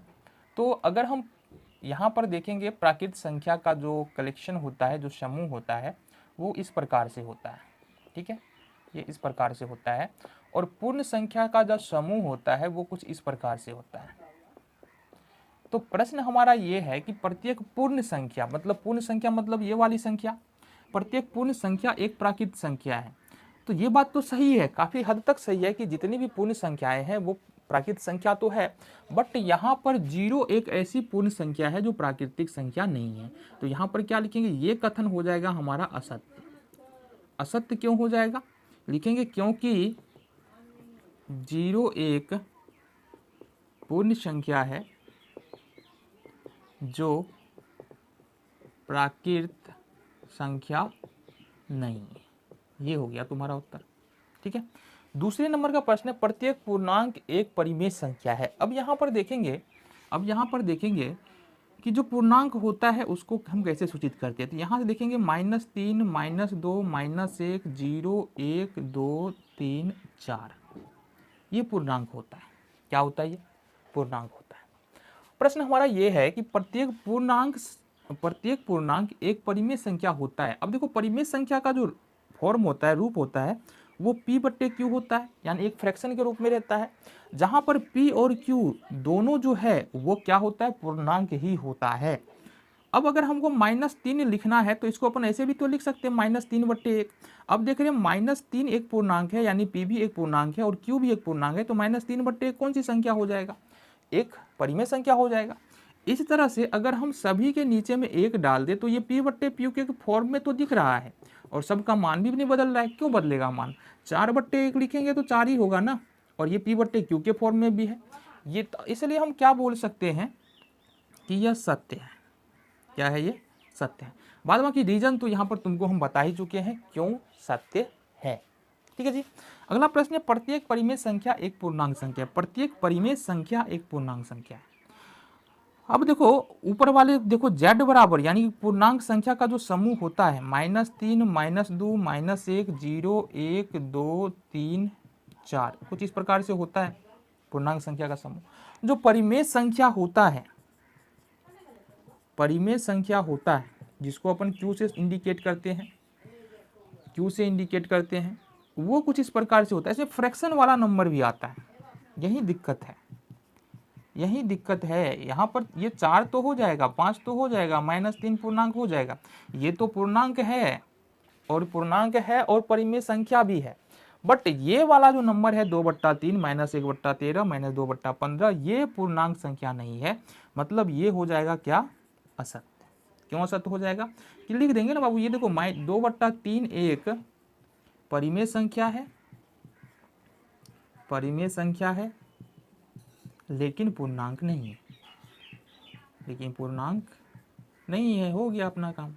चलो दूसरे नंबर की प्रश्न की ओर बढ़ते हैं। दूसरा नंबर है 1 और 2 के बीच में 5 परिमेय संख्या निकालनी है। बिल्कुल आसान तरीका बताएंगे जिससे तुम बिल्कुल आसानी के साथ बना पाओगे। यहाँ पर सबसे पहली बात किसके किसके बीच में परिमेय संख्या निकालना है, तो 1 और 2 के बीच में परिमेय संख्या निकालना है। और ये जो तरीका बता रहे हैं ना, इस तरीके से उसी परिमेय संख्या अगर परिमेय कैसा परिमेय संख्या दिया हुआ है तो लागू कर सकते हैं जब परिमेय संख्या का हर समान हो। क्या समान हो, हर समान हो। यहाँ पर इसका भी हर 1 है और इसका भी हर 1 है, तो अपना मेथड चल जाएगा। कितनी परिमेय संख्या निकालना है, यहाँ पर 5 निकालना है। कितना निकालना है, 5। तो 5 में 1 जोड़ो होता है 6 को याद रखना। तो करेंगे क्या, हमको करना क्या है, तो 1/1 लिखो और ऊपर नीचे 6 से गुना कर दो। फिर यहाँ से तुम इसको लिख सकते हो 2/1 ऊपर नीचे 6 से गुना कर सकते हो। तो ये तुम्हारा निकल के आएगा 6/6 और ये निकल के आएगा 12/6। अब यहाँ से लिखते जाएंगे 7/6, 8/6, 9/6, 10/6, 11/6। अब ये जो संख्याएं हैं ये 1 और 2 के बीच में ही आती है। 7/6, 8/6, 9/6, 10/6, 11/6। अतः क्या लिख सकते हैं, अतः 1 और 2 के बीच 5 परिमेय संख्या। ये क्या हो जाएगा तुम्हारा 7/6, 8/6, 9/6, 10/6, 11/6। ये तुम्हारा यहाँ से उत्तर हो गया। बिल्कुल आसानी के साथ निकाल सकते हैं। तो यहाँ पर अब हमारे पास क्लास 9th के मैथ का एक्सरसाइज 1.1 है और 1.1 बिल्कुल आसान सा एक्सरसाइज है, कोई भी समस्या नहीं है। वैसे भी अगर तुमने इंट्रोडक्शन वाला वीडियो देखा है तो ये एक्सरसाइज करने की जरूरत ही नहीं है, ये अपने आप हो जाएगा। देखो यहाँ से पहला प्रश्न है, क्या शून्य एक परिमेय संख्या है, क्या इसे P/Q के रूप में लिखा जा सकता है। तो बिल्कुल शून्य एक परिमेय संख्या है। हल देखो इसका, है ना, शून्य क्या है, शून्य एक परिमेय संख्या है। ठीक है, क्यों परिमेय संख्या है, क्योंकि यहाँ पर लिखा जा सकता है 0/1, 0/2, 0/3, 0/4, जहाँ यहाँ पर देखो इधर वाला भाग P है ऊपर वाला और नीचे वाला Q है। जहाँ P बराबर यहाँ पर हम 0 लिख रहे हैं और Q बराबर यहाँ पर 1, 2, 3, 4 ले रहे हैं। और यहाँ पर दोनों देखो 0 भी एक पूर्णांक है और Q भी एक पूर्णांक है, तो P और Q यानी कि ये दोनों क्या है, पूर्णांक है। तो जो परिमेय संख्या का डिफिनीशन होता है यही होता है कि कोई भी संख्या जो P/Q के फॉर्म में लिखा हो और PQ दोनों पूर्णांक हो। तो बाबू यहाँ पर 0 तो पूर्णांक है ही, 1, 2, 3, 4, 5 यहाँ पर ये भी क्या है, पूर्णांक है। इसका मतलब 0 एक परिमेय संख्या है। दूसरा प्रश्न है 3 और 4 के बीच में 6 परिमेय संख्या हमको निकालना है। तो इसके लिए हमने बिल्कुल आसान सा तरीका बताया है। क्या बताया हमने, हमें 3 और 4 के बीच 6 परिमेय संख्या निकालना। कितना, 6 परिमेय संख्या चाहिए। तो सबसे पहला काम करो 6 + 1 करो, बराबर कितना हो गया, 7 हो गया। अब करना क्या है कि पहली परिमेय संख्या हमारा 3 है और दूसरी परिमेय संख्या हमारे पास 4 है। तो 3/1 और यहाँ से ये जो 7 आया है ना, 7 से यहाँ भी गुना करेंगे, 7 से यहाँ भी। और दूसरी परिमेय संख्या क्या है, 4 है, ये 4 है। तो 4 के नीचे में 1 है, तो 4 के ऊपर और नीचे भी क्या करेंगे, 7 से गुना करेंगे। ठीक है जी। अब ये हो जाएगा 21/7। अब देखो इसको 21 करेंगे तो 3 ही आ जाएगा। फिर होगा ये 7 का 28/7। अब तुमको लिखना है 21/7 यानी 21 3 और 7 का 28, 3 और 4 ही है, बदला नहीं है ये। तो यहाँ से तुमको लिखना है कितनी परिमेय संख्या है, 6। तो लिखते चलो 21/7, 22/7, 23/7, 24/7, 25/7 और 26/7। 7 और 27/7, फिर 28/7। तो 21/7 यानी कि 3 और 28/7 यानी कि 4, इसके बीच में ये सारे के सारी जो परिमेय संख्याएं तुमको नजर आ रही है। ठीक है, इजली कर सकते हो।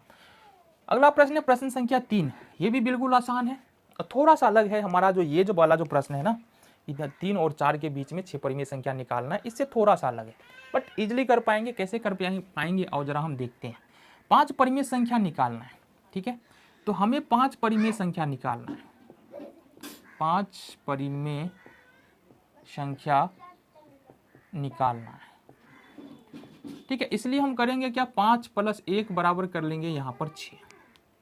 ठीक है, पहली परिमेय संख्या क्या है हमारे पास, पहली परिमेय संख्या या बोलो दिया हुआ पहली परिमेय संख्या ये दिया है 3/5। अब इसका इक्विवेलेंट यानी समतुल्य परिमेय संख्या लिखेंगे, जिसमें क्या करना है, ऊपर और नीचे 6 से गुना करना है। 18 हो जाएगा, ये 30 हो जाएगा। ठीक है, दिया हुआ दूसरी परिमेय संख्या, यहाँ पर दूसरी परिमेय संख्या 4/5 है, इसमें भी 6 से ऊपर और नीचे गुना करेंगे, 24/30 हो जाएगा। यहाँ तो कोई दिक्कत नहीं है। अब यहाँ पर 3/5 या बोल लो तुम 18/30, इसको जब सिंपलेस्ट फॉर्म में ले जाएंगे तो 3/5 ही होगा, और 4/5 या बोल लो यहाँ पर 24/30 के बीच 5 परिमेय संख्याएं, क्या हो जाएगा जरा बताना। बिल्कुल आसानी से लिखते जाएंगे। 18/30 है ना, क्या करेंगे 19/30, यही से शुरू कर लेते हैं ना। 18/30, 19/30, 20/30, 21/30, 22/30, 23/30, फिर 24/30 आ गया जी। तो 18/30 यानी कि 3/5, 24/30 यानी कि 4/5 के बीच जो हमारा कुल मिला के 5 परिमेय संख्या है वो इस प्रकार से है, 19/30, 20/30, 21/30, 22/30 और 23/31 नहीं है बाबू, ये 30 है। तो ये था प्रश्न संख्या हमारा तीसरा। अब हम लास्ट और चौथे नंबर के प्रश्न के बारे में बात करते हैं, क्या है। तो यहाँ पर हमारे पास क्लास 9th के एनसीईआरटी मैथ का एक्सरसाइज 1.1 का ये चौथे नंबर का और अंतिम प्रश्न है। देखते हैं कैसे कर सकते हैं। प्रश्न हमारा बताए कि दिया गया कथन सही है या नहीं गलत। अगर सही है या गलत है जो भी तुम बताते हो तो अपने उत्तर के लिए कारण भी बताना है। चलो जी, पहला कथन है हमारे पास, प्रत्येक प्राकृत संख्या एक पूर्ण संख्या है। तो यहाँ पर हमारे पास प्राकृत संख्या का जो सेट होता है, जो समूह होता है, वो कुछ इस प्रकार से होता है, 1 2 3 4 5। ठीक है, और जो होल नंबर यानी पूर्ण संख्या का जो सेट होता है, जो समूह होता है, वो इस प्रकार से होता है। ठीक है, तो यहाँ पर हम क्या देख पा रहे हैं कि जितनी भी प्राकृत संख्या सबके सब होल नंबर यानी कि पूर्ण संख्या में, अतः यह कथन क्या हो जाएगा, सत्य हो जाएगा। ठीक है, क्योंकि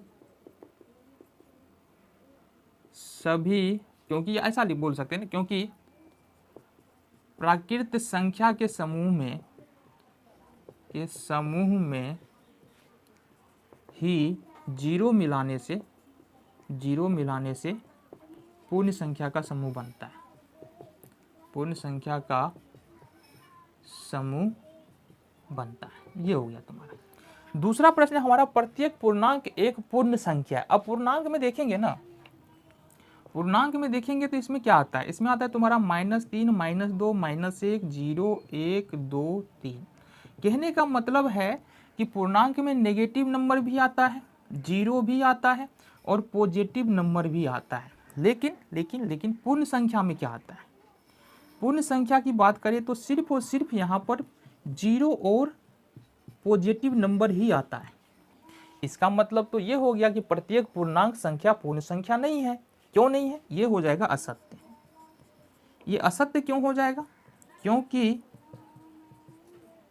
-1, -2, -3, -4 ये सब जो है पूर्ण संख्या नहीं है, पूर्ण संख्या नहीं है। तीसरे नंबर का प्रश्न है हमारे पास, प्रत्येक परिमेय संख्या एक पूर्ण संख्या है।